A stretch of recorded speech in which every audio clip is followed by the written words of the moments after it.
Hello everyone, Galactic Seas. We're getting ready to jump into a ranked constructor ladder.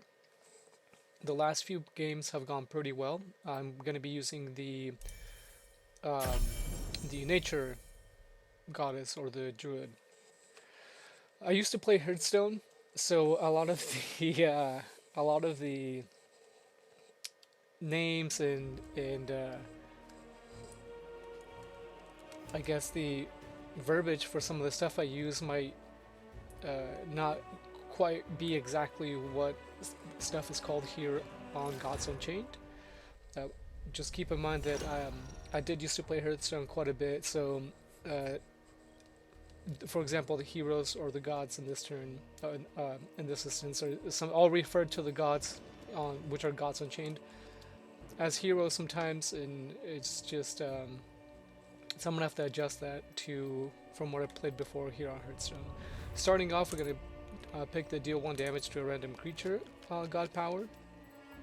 My deck that I'm running is heavy early and no mid game into late game. You can see that by the high drop here. It's a well balanced. I'm hesitant to keep the 6 mana card just because it is a 6 mana drop. It does take quite a bit to get to that 6th turn. However, it is a board clear, so if we do start to lose board control towards the middle or maybe even early game, this may be a way to help us out. It's not necessarily one of my favorite board clears, simply because dealing... let's use this card. It's not one of my favorite board clears because sometimes so this is deal a damage randomly split among all enemy creatures. Sometimes if you have high health and low attack creatures, that can be taken up pretty quickly. Looks like we're going to be running up against a zombie deck. They're very, very annoying. However, they're also very, very effective. That's why they're ran. Actually able to clear that. It's pretty good. I don't have a way to get rid of their weapon, so I do want to build towards the Sanctum as fast as I can so I can take that 1 mana card. It's got flank and remove 1 durability from your opponent's relic. The Sanctum are cards that are not in your deck. However, they're cards that they're cards that are additional here, given to you in game.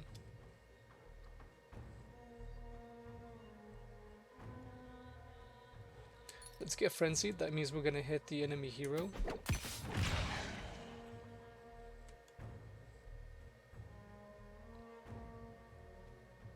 I was gonna use I still could actually. We can use the Moonbeam to knock out one of their zombies. Then we can coin in. That'll put us back up at 4 mana, and then we can coin in our mana coin and then put pressure with our Brazen Moose. Let's try that. I'm debating on whether trying to board clear that 2/2 or not. That way it'll give us a greater chance to hit that 1/4. Let's see if we're able to do it. Wow, pretty good. Alright, let's see what our chances are to hitting this.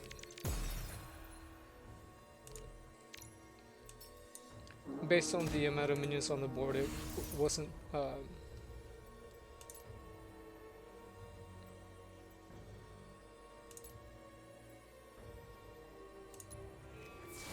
Alright, we're gonna choose that because it just seemed to be the best for me at the moment.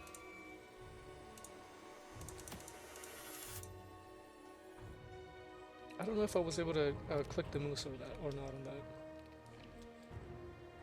This minion right here, this creature has backline, I believe. So that means you have to clear the board before... oh wow. You have to clear the board before you're able to attack it.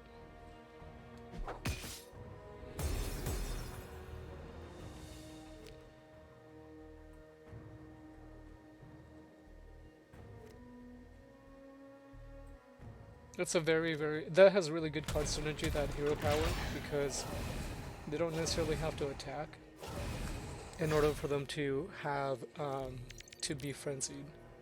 They don't have to attack, I mean, with a minion.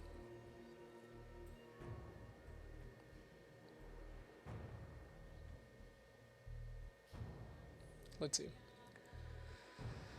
So what I was talking about before, this deals 8 damage randomly split among all enemy creatures. This obviously has 4 health. That has 4 health. That's already 8 health right there. Plus we have 2 and 2 additional here. Clearing as much as we can is probably going to be our best bet.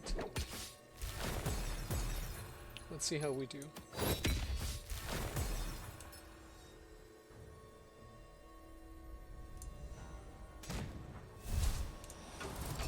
I'm putting the Shadow Paladin out just so that if they play another high health minion, we have at least some kind of answer, and that'll reduce the amount of health that's accumulative health on their board, and be able to do the 8 damage randomly split.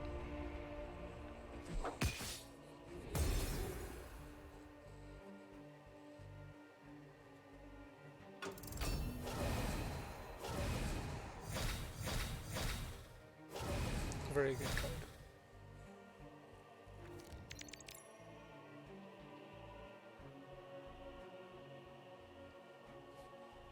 This card obviously makes it very hard for us to be able to board clear with our 6 mana, even though it's not coming up until next turn. Let's use this to see where we land. It's not a bad shot. The Moose will definitely... we want to hit the 3-5 with it. The higher possibility is that we'll hit one of the 2-2s. That's also another possibility.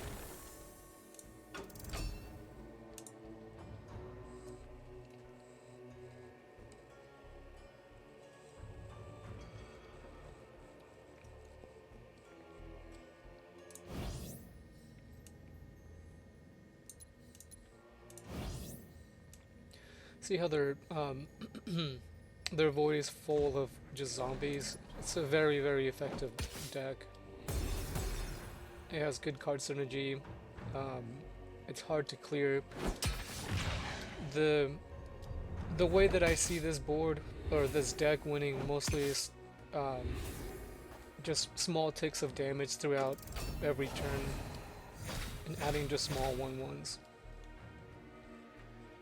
It won't do much if we use our hunt here, solely because there's so much health on the opposing side of the board.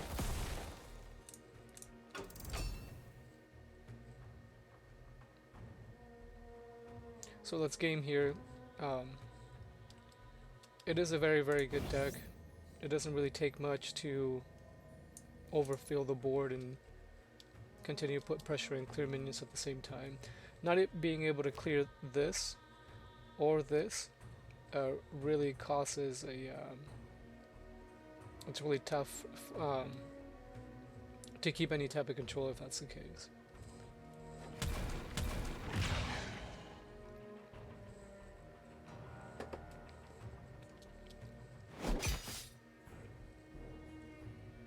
I'm not sure what they're waiting on. They definitely have more than enough damage on the board.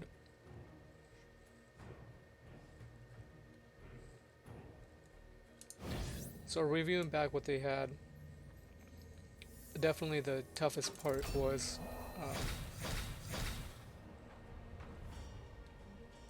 sometimes it's fun to BM, but do you really want to be that person? Let's just end our turn and see what they do.